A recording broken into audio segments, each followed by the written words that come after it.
Hello guys, so now let us discuss the zoology questions, and yeah, as you know, I take the topics in zoology as well as physics, so we'll discuss those questions in Neet 2020 that was conducted on 13 September 2020, and I have selected the code G3 for my discussion here. So let's proceed to the first question. In zoology is the first question itself. Identify the wrong statement with reference to transport of oxygen. So this is a question that is derived from the topic of breathing and exchange of gases, isn't it?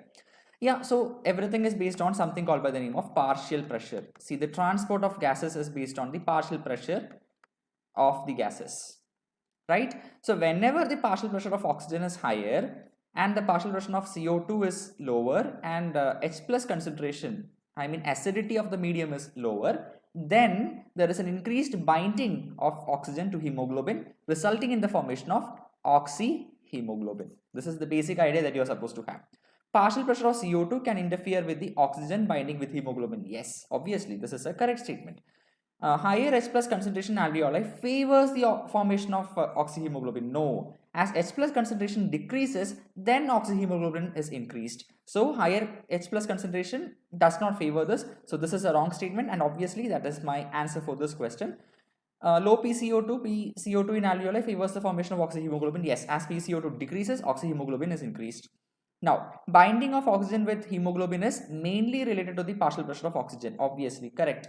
When partial pressure of oxygen is higher, then the oxygen will be able to bind to hemoglobin. No matter wherever you keep the PCO2 and H plus concentration, if your PO2 is not higher, then there will not be any binding of oxygen with hemoglobin. So obviously, the wrong statement is option 2. So my answer for this question is option number 2. Right? Yes. So this is the next question that we have, and this is the question number 2 in the same paper.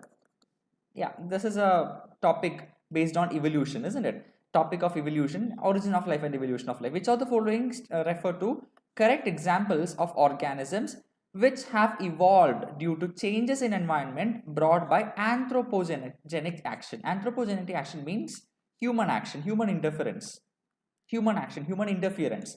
Herbicide resistant weeds, is it caused due to human action? Yes. Humans have used herbicides recklessly, and due to this increased amount of reckless action of herbicides, certain weeds have evolved, certain mutations have occurred on, or I mean favorable mutations have occurred in different organisms that are present in the earth. Say, let's say that you have a weed over there. Initially that was, many weeds were killed with the help of these kind of herbicides, but new species now evolves out which are resistant to this. So after a point of time, when this kind of resistance is acquired by these kind of organisms, then they will not be killed by the same herbicide. So obviously this is caused by anthropogenic action. Drug resistant eukaryote, yes, obviously drug resistant eukaryote. You take a drug recklessly whenever you have some kind of disease. We are prescribed a lot of drugs while we take it, and as people keep on taking this, that particular organism causing the disease will start developing resistance to it, and then this drug will not be in a position to act against it. And even prokaryotes, your bacteria, drug resistant bacteria, like you have methicillin resistant staphylococcus aureus and a lot of other things, and we call it by the name of superbug.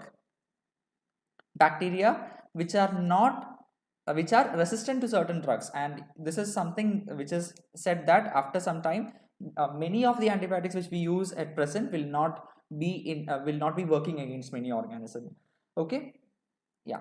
Man created breeds of domesticated animals like dogs. Yes, man has created a domesticated lot of organisms on earth, and this is one of them, obviously.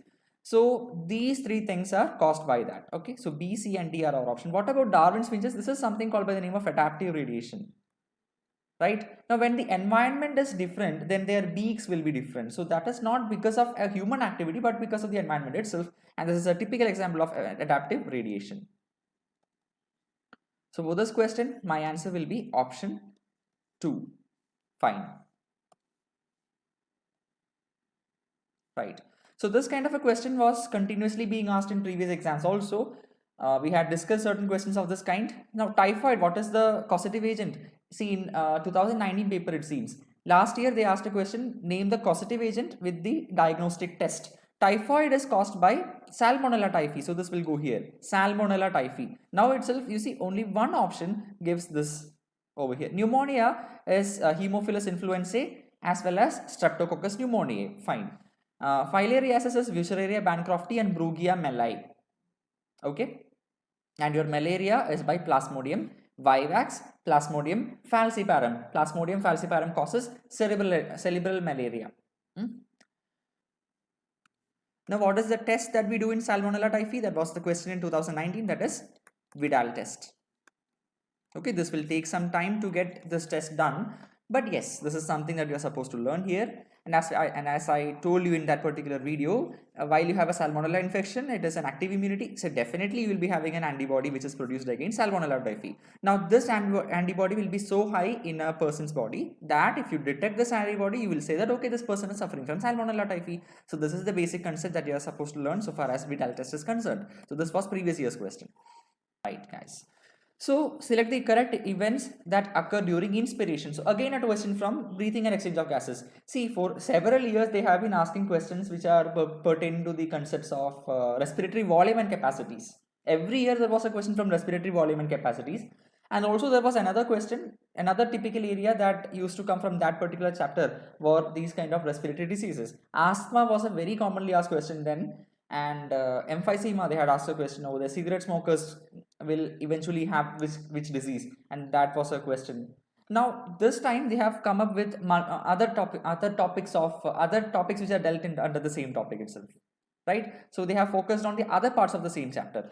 Now during inspiration, does contraction of diaphragm occurs? Yes, diaphragm is pushed down, isn't it? Diaphragm is pushed down, and your intrathoracic volume, the volume of your thoracic cavity will be increased so that air can be sucked in. So there is a negative pressure which is inside your thorax which will suck in the air from outside through this particular nasal passage, obviously. Correct. Contraction of external intercostal muscle. Yes. See, the ribs have to be taken aside. It has to be coming to the front side, isn't it? So that the thorax inlet, so the inlet of thorax is somewhat like this. This is your diaphragm and this is your rib cage. I mean the wall, chest wall, isn't it? Now this will be somewhat like this is actually bulging outside. For bulging it outside, you require external intercostal muscles and your diaphragm is pushed down. So this is pushed down and this is thrown outside. So yeah, this is a correct statement. Pulmonary volume decreases. How can it decrease? No, only if the pulmonary volume is increased during inspiration because you are taking inside air and this air goes into the lungs and therefore the pulmonary volume increases. This is a wrong statement. Intrapulmonary pressure increases. No. Intrapulmonary pressure increases. No. It has to decrease, only then the air can be taken inside. If the pressure inside the lungs itself is very low, then you cannot take air inside, isn't it? So we'll go with option 4th over here. A and B are the correct statements. Next question is from the topic of ECG. We had discussed this in great detail in my channel. So QRS complex, we have a P wave, you have a QRS complex, and you have a T wave. P wave is atrial depolarization. QRS is ventricular depolarization. So this is the correct answer. T wave is ventricular repolarization. So this is depolarization of ventricles. Obviously, my answer will be option number 2. It's a direct question, nothing complicated in this, a very commonly asked question. Yes. Okay, so again a question from human health and disease, this time, yeah, Plasmodium. So this is going to cause malaria, isn't it? This is my malaria causing agent. You have two types of Plasmodium. Like at your level, you are supposed to learn two: Plasmodium vivax, normal malaria, Plasmodium falciparum, cerebral malaria can be caused, and it is dangerous and even fatal to human beings. And this was again a previously asked question so far as your Plasmodium is concerned. Yeah, in 2019, this was there in one of the options, it seems. Okay, so we are supposed to remember something about the life cycle here. So you are having a mosquito here, and you have having a human over here. How will you go for this? See, mosquito will inject something called by the name of, while it bites a normal person, it injects sporozoites. Okay, so the sporozoites comes into the human beings and this will form the trophozoites, and this will form the gametocytes. I'm just telling you everything in the most, in very briefly, most simplest way. This can be a male gametocyte as well as a female gametocyte. Now, when this mosquito takes the blood from this human being, these two gametocytes come inside the mosquito, they will fertilize and they will form the egg, which is called by the name of oocyst, right? And this oocyst will break and sporozoites are released from the oocyst, and the sporozoites will again go into this human being, right? So this is the basic idea. I am not spending so much of time on this question, like it will go into a prolonged discussion. So this is just a discussion session for the questions. So that is why I'm just restricting to this very simple diagram I have made over here. There is a good diagram in NCERT which is covering almost half or one page, isn't it? So my answer for this question is option number 1. So it's a direct question from NCERT. Every questions are direct here. Very simple paper this time, isn't it? Right. Now, this is a very simple question. You might have seen it over a long time, since a long time in multiple tests. Flippers of penguin and dolphin, convergent evolution. So answer for this question is option number 1. Not adaptive radiation. You have seen this, isn't it? Darwin's finches is an example over there. Natural selection, no. Industrial melanism. Okay. So convergent evolution is my answer for this question. Right. So it has two different organs which are evolving into some organ which is performing the same function in two different organisms, isn't it? Not the same structure, different structure, which are evolving so as to perform the same function. Swimming, isn't it? So flippers. Right. Now we had done a question on topic of codominance, ABO blood grouping system, isn't it? So Karl Landsteiner is the person who devised this method of ABO blood grouping. We had done a question. I had found a question from a question paper, practice test, and I had done that. I had discussed everything with respect to codominance in that. So this is a direct question that is derived from it.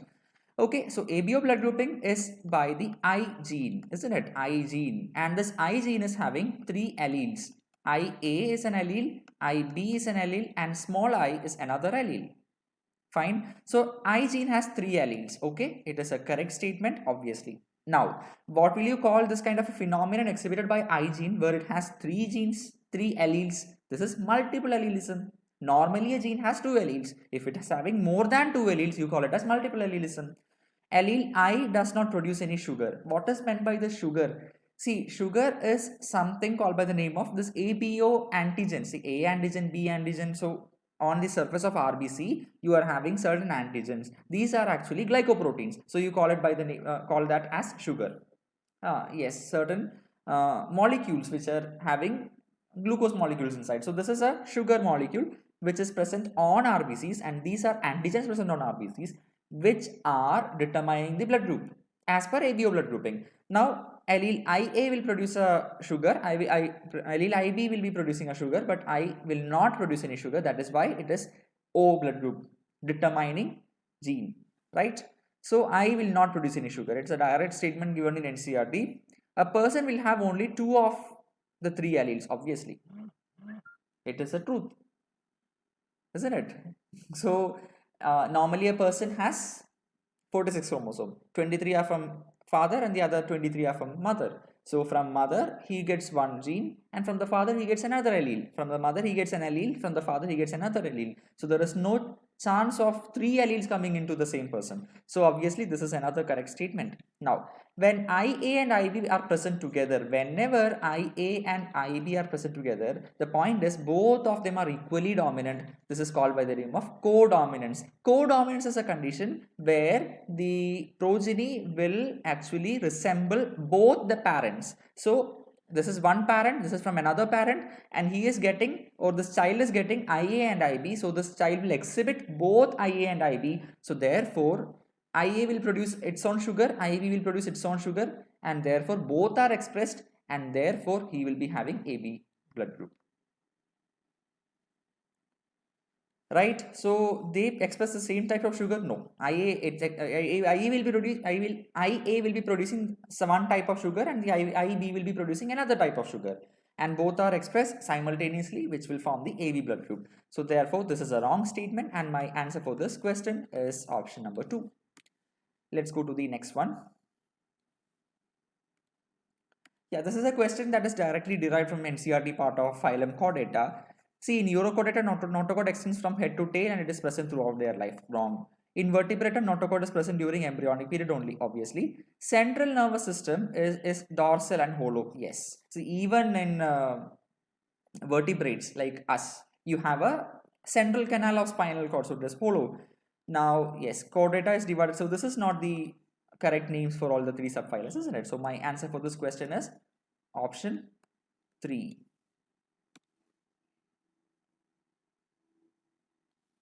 Now this is a question depending on the concepts, how much you know about diabetes mellitus. So in diabetes mellitus, what happens is there is an insulin which is reduced. Insulin is reduced in diabetes mellitus, right? Diabetes insipidus, your antidiuretic hormone is decreased. Here, insulin is decreased. Now what happens here is something called by the name of glycosemia.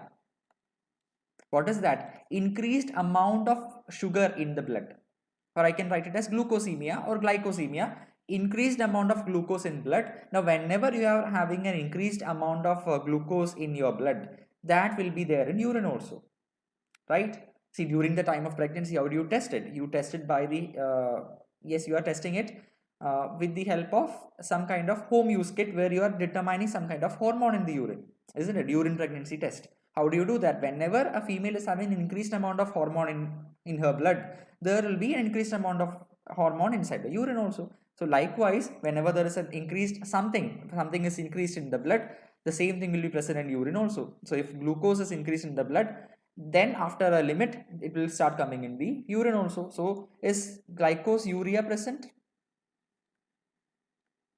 Yes, it is there. So glycosuria is there. Now renal calculi and uremia, is the kidney diseased? No.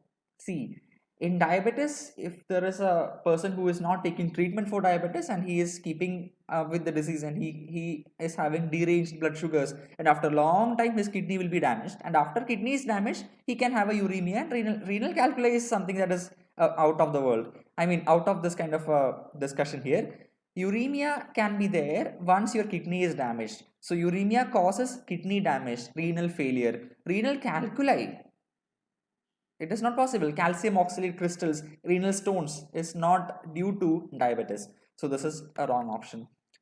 Glycosuria is okay. Renal calculi, again not okay. Hyperglycemia is okay, isn't it? Whenever you are having a decreased insulin, the blood sugar is higher.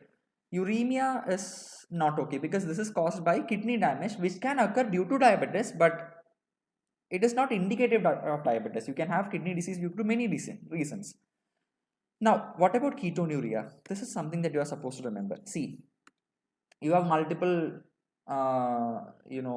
metabolism pathways in your body. One of them is ketone body formation from fat. So the point is, whenever insulin is reduced, whenever there is a decreased amount of insulin, whenever you are getting less, whenever you are having less amount of insulin, that will stimulate ketone body formation.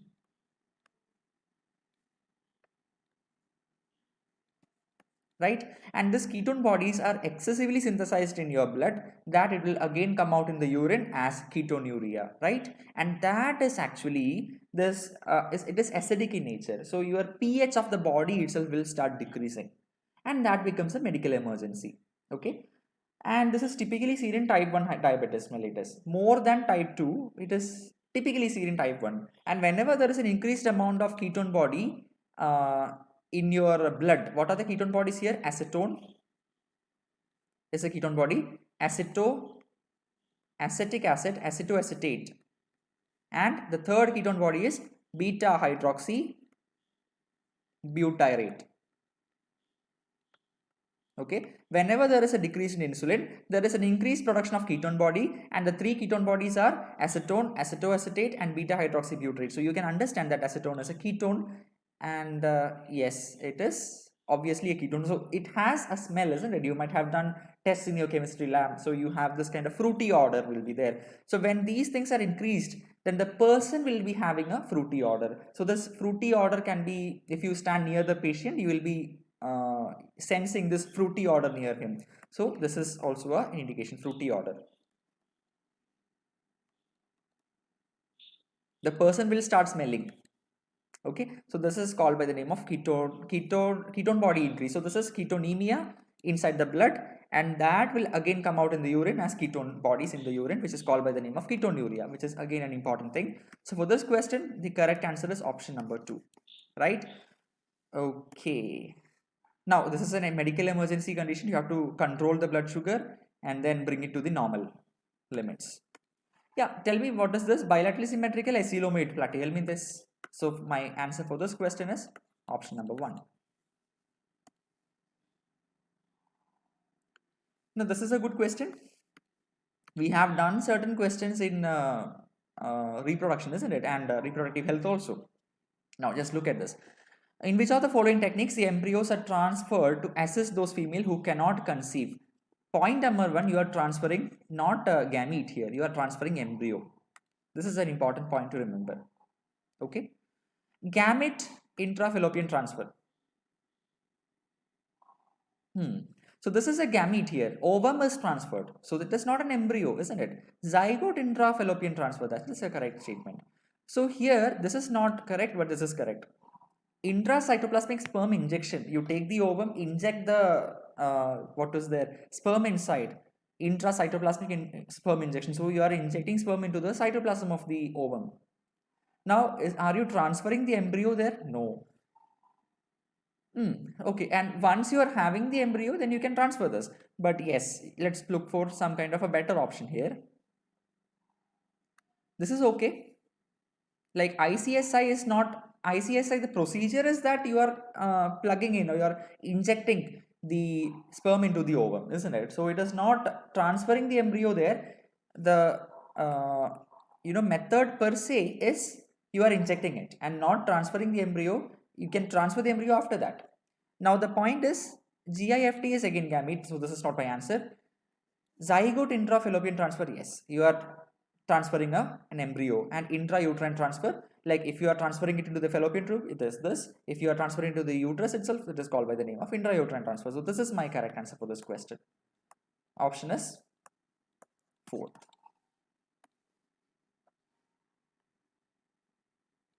Now see this question. Select the correct option, including all sexually transmitted diseases. We had a good discussion of sexually transmitted diseases also, and as I was telling you, remember the names and the causative organism. Nothing more they will ask. So yeah, they are just asking you the names here. Gonorrhea, yes it is. Gonorrhea is caused by Neisseria gonorrhoeae. Malaria is not a sexually transmitted disease. Genital herpes, yes it is caused by human papilloma virus. It is again an STD. So this is an STD, this is an STD. AIDS, obviously, yes, the most common cause of AIDS is unprotected sexual intercourse.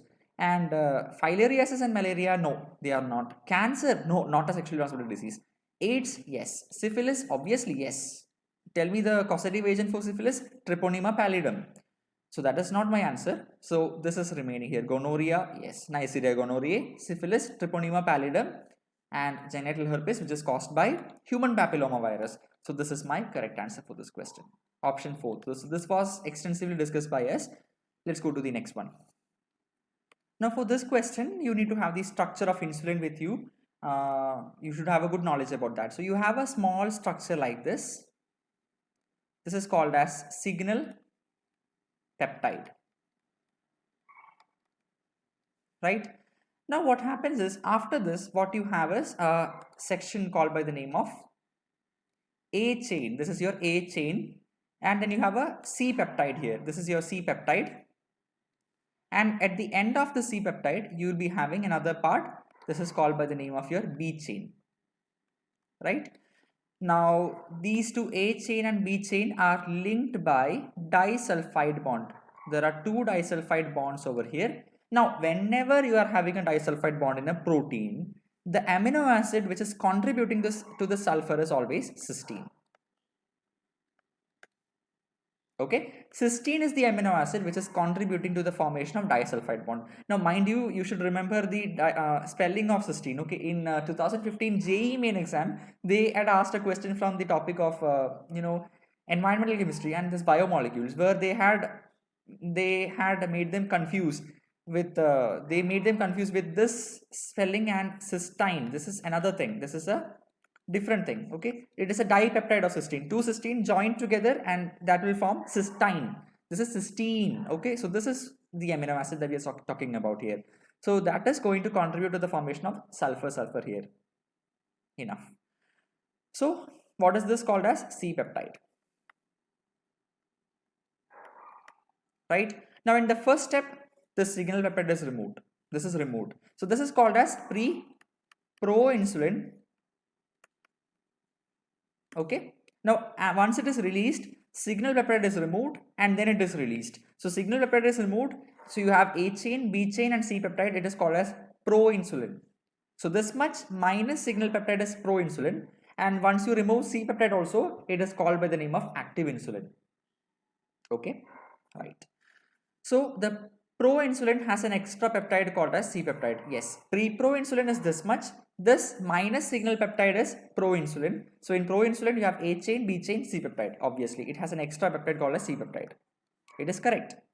The functional insulin has A chain, B chain linked together by hydrogen bond. This is wrong. It is disulfide bond. Now, genetically engineered insulin is produced by E. coli, obviously. Correct. It's a correct statement. Because genetic engineering, you are taking the gene from human beings and you are inserting into E. coli through the process of biotechnology. And this E. coli is actually cultivated and you are getting the product here, that is insulin. The man insulin is synthesized as a proinsulin. Yes, obviously. So the correct answer for this question is option number 2. Remember, it is disulfide bond, not hydrogen bond. Now this is the next question that we have here. Which is the important site of formation of glycoprotein and glycolipids in eukaryotic cells? Remember, this is a directly derived NCERT statement. If you talk about the answer here, it is Golgi apparatus, Golgi complex. So answer is option number 2, C. If you see the NCERT pages, you have seen a small paragraph about Golgi complex, isn't it? Just look at the last line of that particular paragraph. There it is clearly written that you are having a glycoprotein and glycolipid over here. See, modification of what is formed here, packaging of what is formed inside the cell. So the cell will synthesize lipids, is synthesized over there, and it is also synthesizing proteins through the process of replication, translocation, translation, transcription, translation. Okay. So whatever is formed as a result of that, it is taken to the Golgi complex, and this Golgi complex will be modifying it and it will be packaging it. So during the time of modification, they will be adding glucose molecules into it. So glycoproteins are formed, glycolipids are formed. So from normal proteins to normal lipids, it is going to synthesize glycoprotein and glycolipids. Modification of what is there.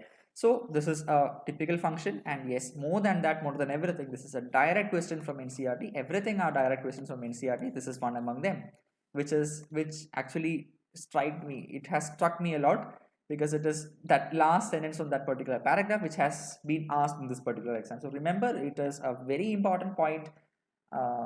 Yeah, it goes unsaid when whoever takes the biology for you, that it is always and always maximum number of questions will be there from NCERT. So let's go to the next question.